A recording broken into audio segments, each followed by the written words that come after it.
ନମସ୍କାର, ଜୟ ଜଗନ୍ନାଥ। ଆପଣମାନଙ୍କୁ ମୋ ଚ୍ୟାନେଲକୁ ସ୍ୱାଗତ କରୁଛି। ଆଜି ମୁଁ ଆପଣଙ୍କୁ କୁଣ୍ଡଳୀରେ ଷଷ୍ଠ ଭାବ କ'ଣ ଆଉ ଏହାର କାମ କ'ଣ କହିବି। ଷଷ୍ଠ ଭାବ ହେଉଛି ରୋଗ, ଋଣ ଏବଂ ଶତ୍ରୁର ଭାବ। ଏହି ଭାବରୁ ଆମେ ଜାଣିପାରିବା କି ଆମେ କେମିତି ରୋଗ ଏବଂ ଶତ୍ରୁଙ୍କ ସହ ଲଢ଼ିବା। ଷଷ୍ଠ ଭାବରୁ ମଧ୍ୟ କୋର୍ଟ କେସ୍ ଏବଂ ବିବାଦ ଜଣାପଡ଼େ। ଆପଣ କେତେ ଶୃଙ୍ଖଳିତ ଭାବରେ ନିଜ କାମ କରୁଛନ୍ତି ଏବଂ ଅନ୍ୟକୁ ସାହାଯ୍ୟ କରୁଛନ୍ତି ତାହା ଏହି ଭାବ ଦର୍ଶାଏ। ପ୍ରତିଯୋଗିତା ବା କମ୍ପିଟିସନ ଏହି ଭାବରୁ ଜଣାପଡ଼େ। କୌଣସି ବି ବାଧା ବିଘ୍ନକୁ ଅତିକ୍ରମ କରି ଆଗକୁ ବଢ଼ିବାର ଶକ୍ତି ଏହି ଭାବ ଦିଏ। ଶୁଭଗ୍ରହ ଷଷ୍ଠ ଭାବରେ ବସିଥିଲେ କିପରି ଫଳ ଦେଇଥାନ୍ତି ଆସନ୍ତୁ ଜାଣିବା।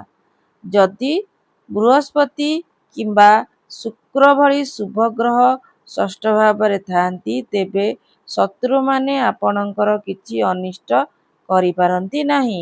ସେମାନେ ନିଜେ ହିଁ ଆପଣଙ୍କ ସହ ବନ୍ଧୁତା କରିବାକୁ ଚାହାନ୍ତି। ଏହା ରୋଗ ପ୍ରତିରୋଧକ ଶକ୍ତି ବଢ଼ାଏ। ଯଦି କୌଣସି ପୁରୁଣା ରୋଗ ଥାଏ ତେବେ ଶୁଭଗ୍ରହଙ୍କ ପ୍ରଭାବରେ ତାହା ଶୀଘ୍ର ଭଲ ହୋଇଯାଏ।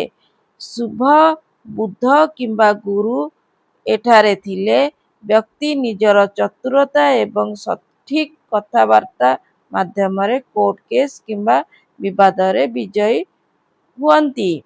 ଶୁଭଗ୍ରହଙ୍କ କୃପାରୁ ଆର୍ଥିକ ସଙ୍କଟ ଦୂର ହୁଏ ଏବଂ ଋଣ ପରିଶୋଧ କରିବାର ବାଟ ଫିଟିଥାଏ। ଅଶୁଭ ଗ୍ରହ ଷଷ୍ଠ ଭାବରେ ବସିଥିଲେ କିପରି ଫଳ ଦେଇଥାନ୍ତି ଆସନ୍ତୁ ଜାଣିବା। ଶନି, ମଙ୍ଗଳ କିମ୍ବା ରାହୁ ବସିଲେ ବ୍ୟକ୍ତି ନିଜ ଶତ୍ରୁଙ୍କ ଉପରେ ବିଜୟୀ ହୁଏ। ଏହି ଗ୍ରହମାନେ ଆପଣଙ୍କୁ କଠିନ ପରିସ୍ଥିତିରେ ଲଢ଼ିବା ପାଇଁ ଶକ୍ତି ଦିଅନ୍ତି।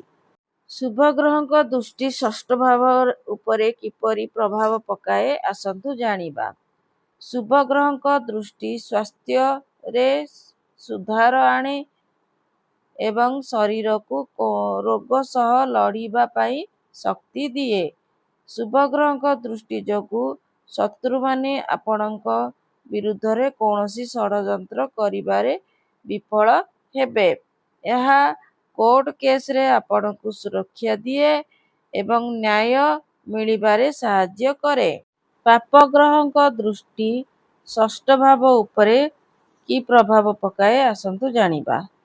ଶତ୍ରୁମାନେ ଆପଣଙ୍କ ବିରୁଦ୍ଧରେ କୌଣସି ଷଡ଼ଯନ୍ତ୍ର କରିବାରେ ବିଫଳ ହେବେ। ଏହା ଆପଣଙ୍କ କୋର୍ଟ କେସରେ ମାନସିକ ଦୃଢ଼ତା ଏବଂ ବିଜୟ ପାଇଁ ଶକ୍ତି ପ୍ରଦାନ କରିବ। ଅଶୁଭ ଗ୍ରହଙ୍କ ଦୃଷ୍ଟି ଯୋଗୁଁ ପେଟ କିମ୍ବା ଗୋଡ଼ର ସମସ୍ୟା କଷ୍ଟ ହୋଇପାରେ, ତେଣୁ ଖାଦ୍ୟପେୟରେ ସାବଧାନ ରଖନ୍ତୁ। ପାପ ଗ୍ରହଙ୍କ ଦୃଷ୍ଟି ଷଷ୍ଠ ଭାବ ଉପରେ କି ପ୍ରଭାବ ପକାଏ ଆସନ୍ତୁ ଜାଣିବା। ଶତ୍ରୁମାନେ ଆପଣଙ୍କ ବିରୁଦ୍ଧରେ କୌଣସି ଷଡ଼ଯନ୍ତ୍ର କରିବାରେ ବିଫଳ ହେବେ। ଏହା ଆପଣଙ୍କ କୋର୍ଟ କେସରେ ମାନସିକ ଦୃଢ଼ତା ଏବଂ ବିଜୟ ପାଇଁ ଶକ୍ତି ପ୍ରଦାନ କରିବ।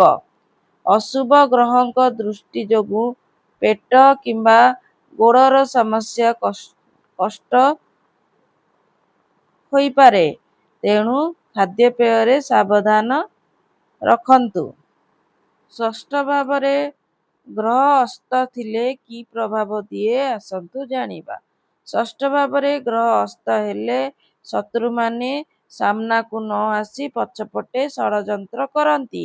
ଏହାଦ୍ୱାରା ରୋଗର ସଠିକ୍ କାରଣ ଜାଣିବାରେ ବିଳମ୍ବ ହୁଏ କିମ୍ବା ଶରୀରରେ ଦୁର୍ବଳତା ଅନୁଭବ ହୁଏ। କୋର୍ଟ କେସ୍ କିମ୍ବା ବିବାଦ ନିଷ୍ପତ୍ତି ଆସିବାରେ ଡେରି ହୋଇପାରେ। ଷଷ୍ଠ ଭାବରେ ଗ୍ରହ ବକ୍ରୀ ଥିଲେ କି ପ୍ରଭାବ ଦିଏ ଆସନ୍ତୁ ଜାଣିବା। ପୁରୁଣା ସମସ୍ୟାର ପୁନରାବୃତ୍ତି ହୋଇଥାଏ। ଶତ୍ରୁଙ୍କ ଉପରେ ଚାପ ପକାଏ। ଏହି ସମୟରେ ପୁରୁଣା ଶାରୀରିକ କଷ୍ଟ ଯେମିତିକି ଗ୍ୟାଷ୍ଟ୍ରିକ୍ ବା ଗୋଡ଼ ବିନ୍ଧା ପୁଣି ଦେଖା ଦେଇପାରେ। ନିଜର ଜାତକ ବିଚାର ପାଇଁ ମୋତେ କମେଣ୍ଟ କରନ୍ତୁ। ଆପଣଙ୍କୁ ଯଦି ମୋ ଚ୍ୟାନେଲ ଭଲ ଲାଗୁଛି ଲାଇକ୍ କରନ୍ତୁ, ସେୟାର କରନ୍ତୁ ଆଉ ସବସ୍କ୍ରାଇବ୍ କରନ୍ତୁ। ଆପଣଙ୍କ ଦିନ ମଙ୍ଗଳମୟ ହେଉ। ଜୟ ଜଗନ୍ନାଥ। ଧନ୍ୟବାଦ।